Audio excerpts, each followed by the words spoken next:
Hello students, how are you? I hope that you all are fine. So now we're going to start the second chapter of our civics, which is how the state government works. So without wasting any time, let's just start it.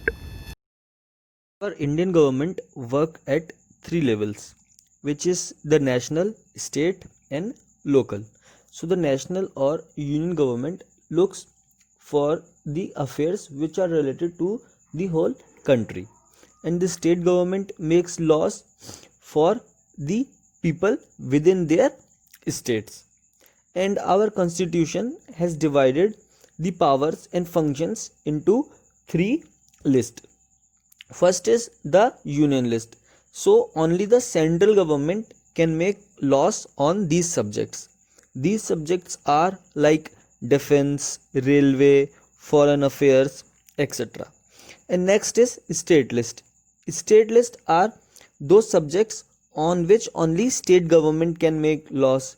These are like health, police, law and order. And now the third list is concurrent list. Concurrent list is that list on which both state and central government can make laws.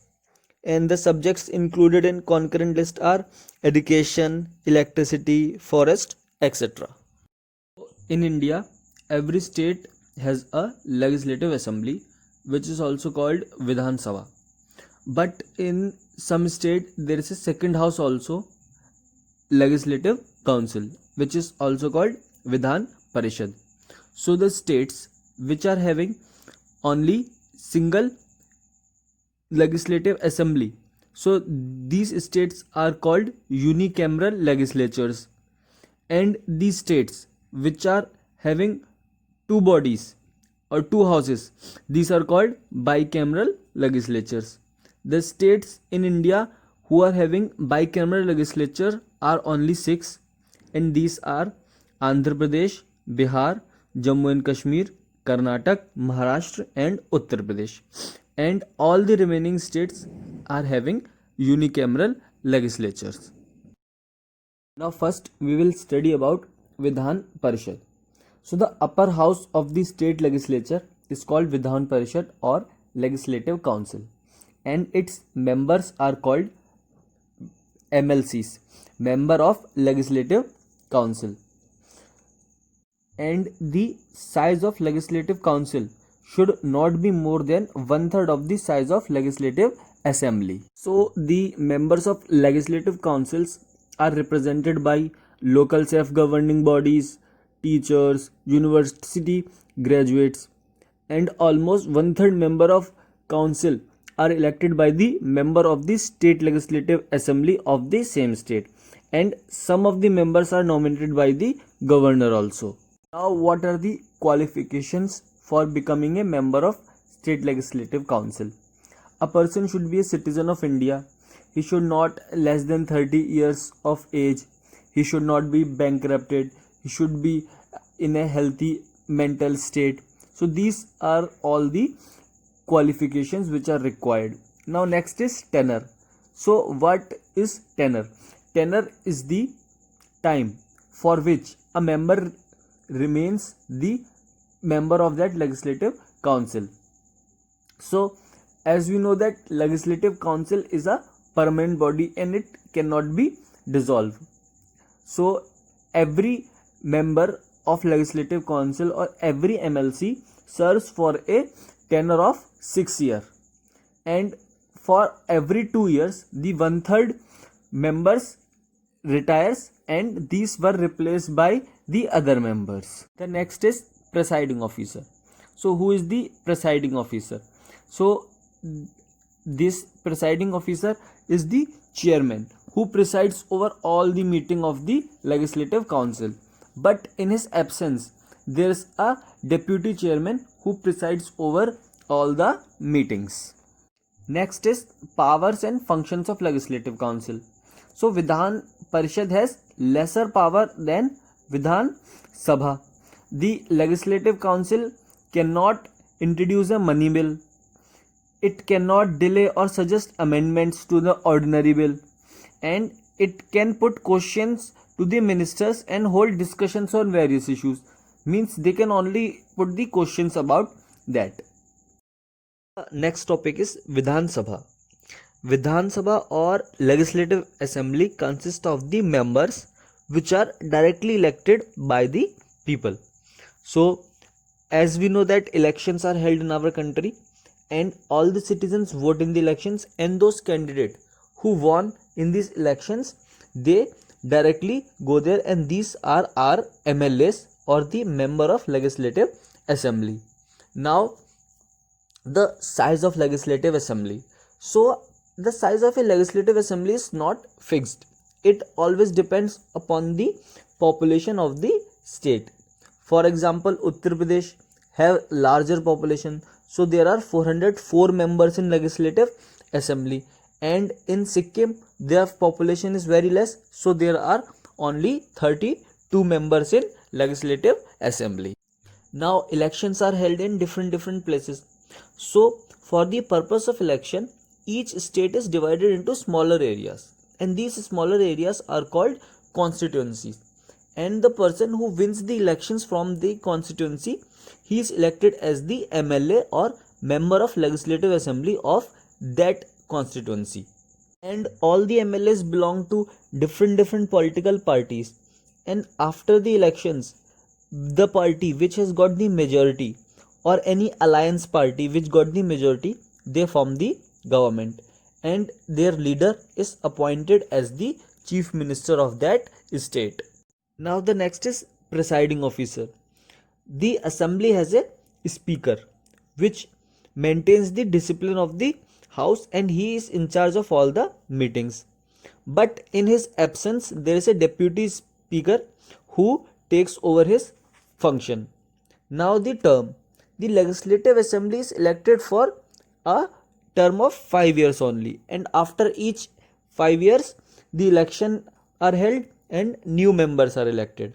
But under certain circumstances the government can dissolve the house before also, but sometimes what happen, at certain emergencies the term can be increased. For example, if we are seeing that we are having corona pandemic, so if any election is withheld at this point, so these elections will continue forward. Means after this everything will be over, then the elections will be held. Next is qualifications for becoming an MLA. First, that he or she should be a citizen of India. Second, he or she should be 25 years of age.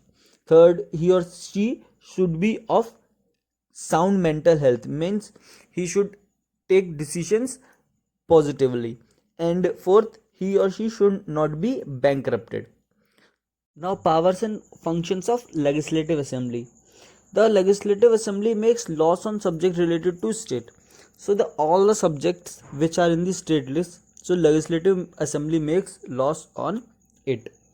Next, it passes the budget of the state. So the entire budget of the state is passed by the Legislative Assembly. It levies taxes.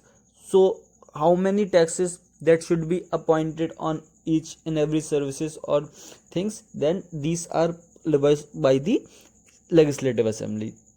And it exercises control over the Council of the Ministers. So the Council of Ministers are controlled through the Legislative Assembly only. So now next is how the laws are made. So first, the proposal to make a law is called bill, and when the bill is passed, it become a law. So bill can be of two type. First is ordinary bill and second is money bill. So an ordinary bill can be related to any law, but a money bill is always related with financial matter, means it is related with money only, and it can only and only introduced in the Legislative Assembly. So the steps to form a bill are: firstly, the bill is proposed in the Legislative Assembly or Legislative Council according to the type of bill. If it is ordinary bill, then it can be proposed in any house. If it is money bill, then it will only and only proposed in Legislative Assembly. Now it is discussed and debated in the house. Discussion is made and a healthy debate is made in the house. Then amendments are made. Amendments means changes. If any amendment or changes is required, then this amendment or changes are made. Then it is put to vote. The voting is done, and whomever want to vote for the law or against the law, they are voting it. If it is passed by the legislative assembly or legislative council, then it is passed to the governor for his approval, and once the governor signs it, the bill becomes the law. Now the chief minister is the head of the ruling party, and he is appointed by the governor, and the chief minister advises the governor, and the council of ministers were made on his advice. Like for health, we are giving a health minister. For uh, finance, we are making finance minister. So different ministers are made, and the minister who are in charge of very important departments, these ministers are called the cabinet ministers, and the cabinet ministers take all the important decisions. Now the powers and functions of the chief minister. So chief minister is the real head of the state. He is the leader of all the council of ministers. So whatever decisions were taken on behalf of him. Each minister is individually answerable to the chief minister. Means if anything happens, then chief minister can ask the minister of that concerned department then why it is happening. So every minister is answerable to the chief minister. Chief minister can remove any minister on the basis of his or her performance. If the chief minister resigns, then it is taken as the resignation of entire ministry. Then it is considered as that the government has fallen. If the chief minister allots various portfolios and departments to the council of ministers, he appoints that you will be the minister of this department, that department. So it is the work of chief minister. So the chief minister coordinates the working of various ministers. So for any development project, 2 or 3 ministers are required, then chief minister ensures that the proper coordination is going on or not. The chief minister act as as a link between the governor and the council of ministers. So every council minister cannot go to governor, so the link between them is the chief minister. Chief minister determines the policies of the government. He determines about the policies, and all the major decisions are taken by the chief minister with the support of the council of ministers. Next is governor. So governor is the nominal head of the state. The nominal head of the state is called the governor, and the administration is carried out in his name, but the real administration is taken by the chief minister. Means that all the decisions are taken on by the chief minister, but by the name of the government, and he is appointed for 5 years by the president of India on the advice of union government. Means the central government decides where they have to put which governor. Next is his qualification. That he must be a citizen of India. He should not less than 35 years of age, and he should fulfill all the eligibility of the member of parliament, but he should not be a member of any parliament or state legislative body.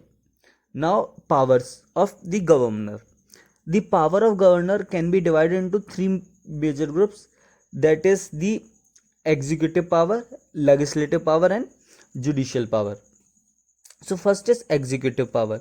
So the governor appoints the leader of majority party in legislative assembly as chief minister. Means the chief minister is appointed by the governor only. He appoints all the ministers. All the council of ministers are appointed by the governor only, but on the advice of chief minister. The governor appoints other high official of the state. So all the high officials were appointed by the governor only. Now next is the legislative power. So the governor inaugurates the state legislature by addressing it. So every state legislature is inaugurated, means the first speech of every session is given by the governor only. So whether a bill is passed by the state legislature, it can only become a law when governor gives the approval. Next is, if any law is urgently required and assembly is not in session, then governor can issue the ordinance and it can be used as a law.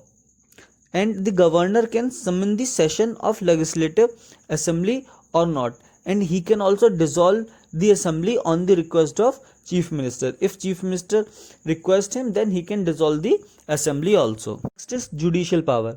The governor has power to grant pardon or reduce the punishment passed by the courts. So if any punishment to given any victim, then he can grant pardon or reduce the punishment. For example, if anybody is getting a 14-year of imprisonment, then he can reduce it to 7 or 6 years of imprisonment. Next is discretionary powers. So in under normal condition, the governor act on the advice of chief minister. So whatever the chief minister advise, the governor act according to it. But in some cases, he can also use his independent judgment. So these cases are like when the state is in president's rule. So whenever any state is in president rule, then governor can use his discretionary powers and he can use his independent judgment. Or if the ruling government has lost the confidence, means in legislative assembly they are not able to show their majority, then government can use his discretionary powers. So that is all about in this chapter. I hope you understand. Thank you and thank you very much.